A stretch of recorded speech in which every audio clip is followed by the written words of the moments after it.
Hello friends, मैं विकास तिवारी एक बार फिर आप सभी के पसंदीदा चैनल एजुकेशन हब टी पर आज मैं लाया हूं बायोलॉजी का एमसीक्यू का अगला पार्ट।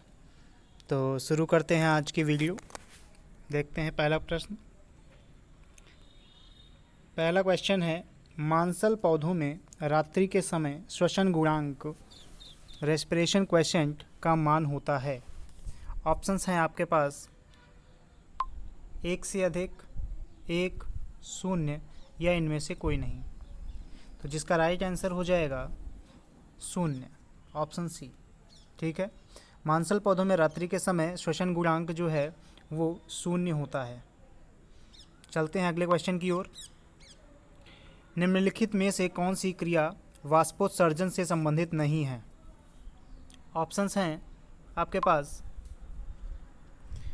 पौधों में शारीरिक ताप का नियंत्रण, रस श्रावण, जल का परिसंचरण और खनिज परिवहन। तो जिसका राइट आंसर हो जाएगा ऑप्शन बी, रस श्रावण। ठीक है, ये वाष्पोत्सर्जन से संबंधित नहीं है। चलते हैं अगले क्वेश्चन की ओर।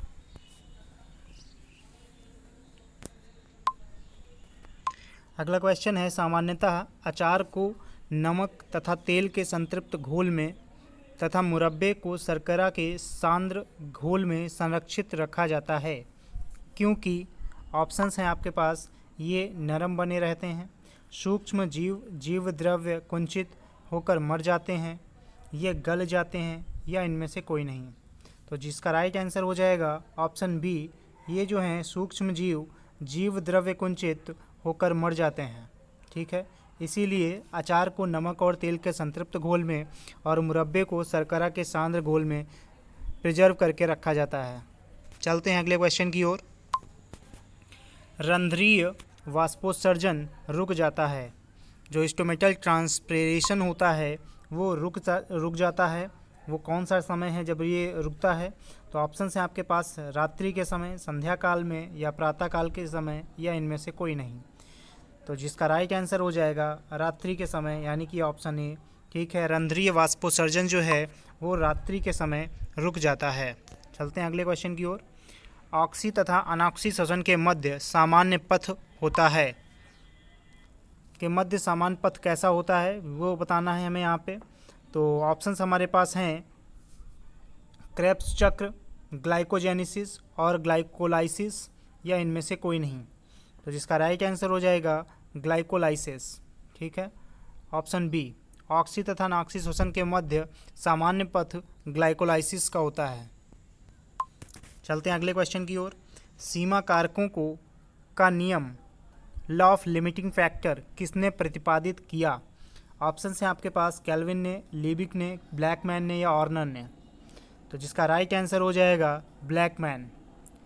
ठीक है, सीमा कारकों का नियम, law of limiting factor, Blackman ने प्रतिपादित किया है। चलते हैं अगले क्वेश्चन की ओर। प्रकाश संश्लेषण में परिपाचन शक्ति है, प्रकाश संश्लेषण में जो परिपाचन शक्ति होती है वो क्या है, उसका नाम बताना है यहाँ पे। ऑप्शंस आपके पास हैं ATP, NADPH, या ATP NADPH2, ATP NADPH2, या CO2। तो इसका राइट आंसर हो जाएगा ऑप्शन सी, ATP और NADPH2, यानी कि। चलते हैं अगले क्वेश्चन की ओर। वृद्धि रोधक के रूप में कार्य करते हैं। तो ऑप्शंस हैं आपके पास G18, एब्सिसिक एसिड, एथाइलिन, और एब्सिसिक एसिड और एथाइलिन दोनों। तो जिसका राइट आंसर हो जाएगा ऑप्शन डी, एब्सिसिक एसिड और एथाइलिन दोनों ही जो है वो वृद्धिरोधक के रूप में कार्य करते हैं। अगला क्वेश्चन है, इनमें से कौन सा कथन सत्य है? तो ऑप्शंस हैं आपके पास प्लावी पौधों में वाष्पोत्सर्जन नहीं होता है, तीव्र वायुवेग रंध्रों को खुला रखती है, अधिक वाष्पोत्सर्जन रखने वाले पौधों में जल अवशोषण अधिक होता है, वाष्पोत्सर्जन तथा जल वाष्पन एक ही क्रिया है। जिसका राइट आंसर हो जाएगा ऑप्शन सी, अधिक वाष्पोत्सर्जन करने वाले पौधों वाले पौधों में जल अवशोषण अधिक होता है। ठीक है, चलते हैं अगले क्वेश्चन की ओर।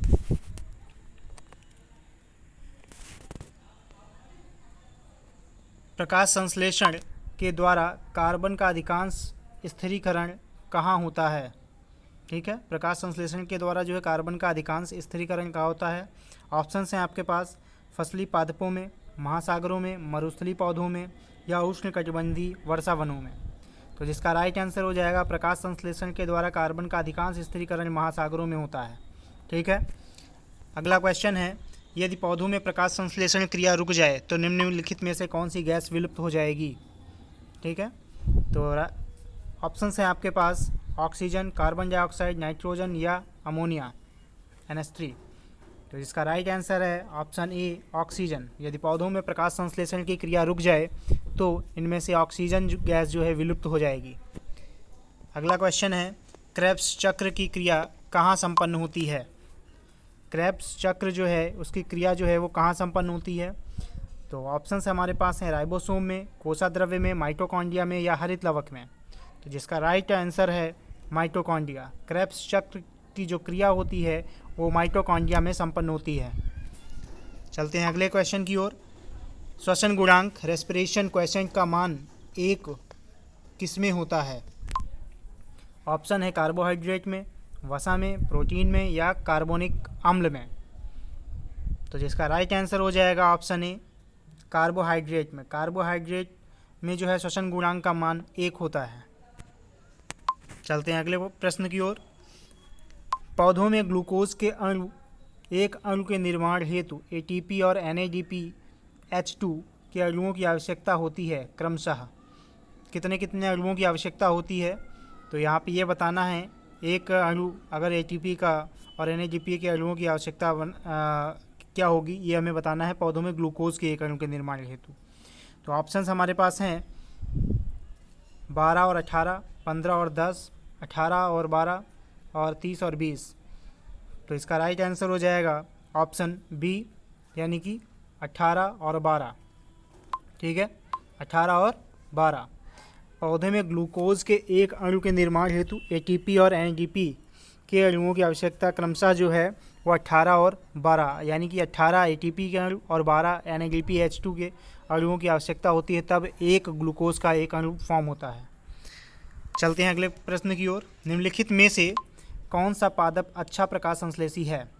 ऑप्शंस हैं आम, गन्ना, गेहूं या चावल। तो जिसका राइट आंसर हो जाएगा ऑप्शन सी गन्ना। ठीक है, गन्ना जो है अच्छा प्रकाश संश्लेषी माना जाता है। नेक्स्ट है, सूर्य के प्रकाश में पराबैंगनी विकिरणें होती हैं 1%, 10%, 4% या 25%। तो जिसका राइट आंसर हो जाएगा 4%। सूर्य के प्रकाश में जो अल्ट्रावायलेट रेज होती हैं वो लगभग 4% होती हैं। नेक्स्ट है, प्रकाश संश्लेषण में संश्लेषणीय शक्ति है। ऑप्शन है आपके पास ATP, NADPH, ATP, NADPH2 और ATP, NADPH एंड CO2। तो जिसका राइट आंसर हो जाएगा ऑप्शन सी ATP और NADPH2। ठीक है, और ये क्वेश्चन देखिए रिपीट हुआ है, कुछ देर पहले ये क्वेश्चन आ चुका था। नेक्स्ट है, निम्नलिखित में से कौन सा विकर का लक्षण नहीं है?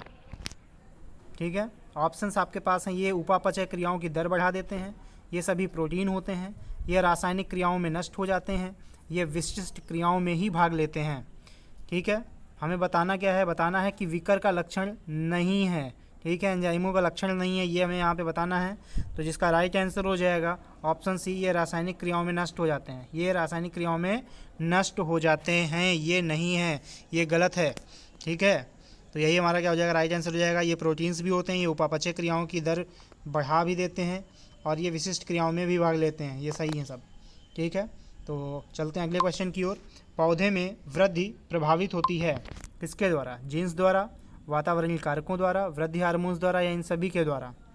तो जिसका राइट आंसर हो जाएगा इन सभी के द्वारा, ऑप्शन डी। ठीक है, पौधे में वृद्धि जो है वो जीन्स द्वारा, वातावरणीय कारकों द्वारा और वृद्धि हार्मोन्स इन सभी के द्वारा प्रभावित होती है। चलते हैं अगले क्वेश्चन की ओर।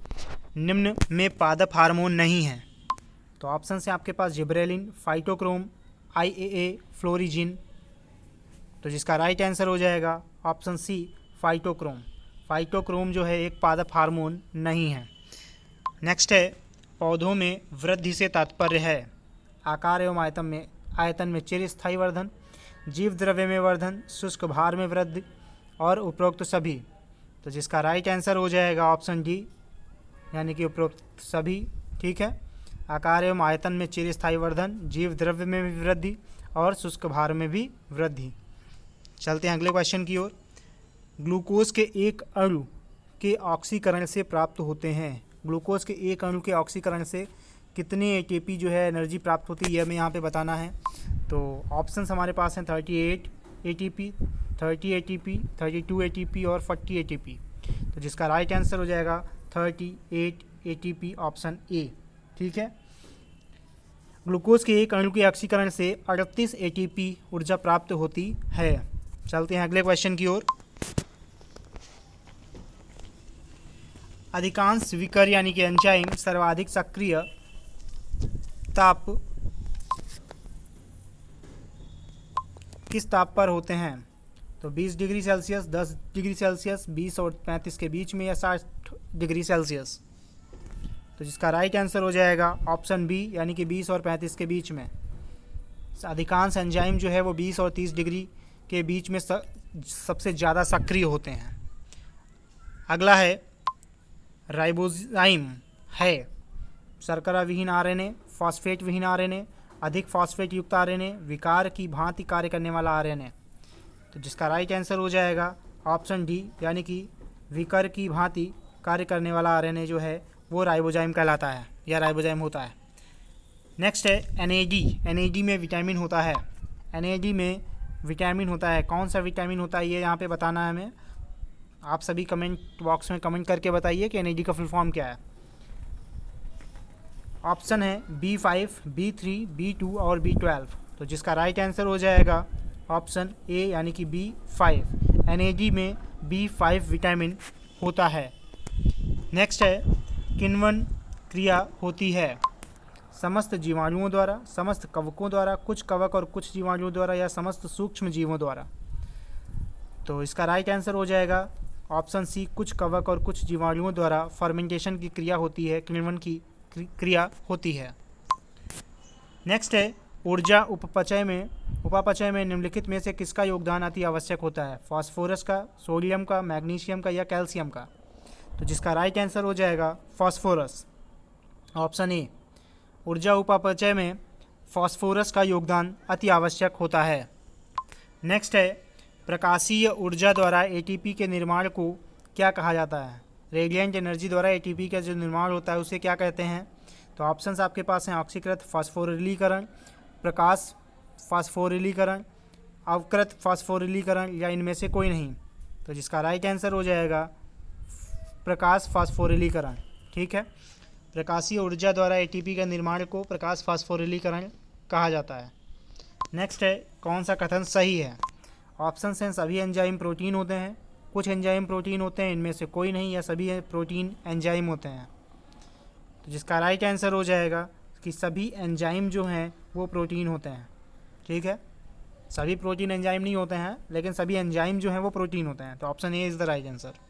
नेक्स्ट है, क्रेब्स चक्र है केवल कैटाबॉलिक रिएक्शन, एनाबॉलिक रिएक्शन, या कैटाबॉलिक और एनाबॉलिक दोनों ही, यानी एम्फीबॉलिक, या इनमें से कोई नहीं। तो जिसका राइट आंसर हो जाएगा ऑप्शन सी, यानी कि कैटाबॉलिक और एनाबॉलिक दोनों ही रिएक्शंस जो है वो क्रेब्स चक्र के अंतर्गत आती हैं, क्रेब्स चक्र में आती हैं। ठीक है, तो आज का वीडियो यहीं पे समाप्त होता है। यदि हमारा ये वीडियो आपको पसंद आया हो तो चैनल को लाइक करें, सब्सक्राइब करें और शेयर करना न भूलें। जय हिंद, जय भारत।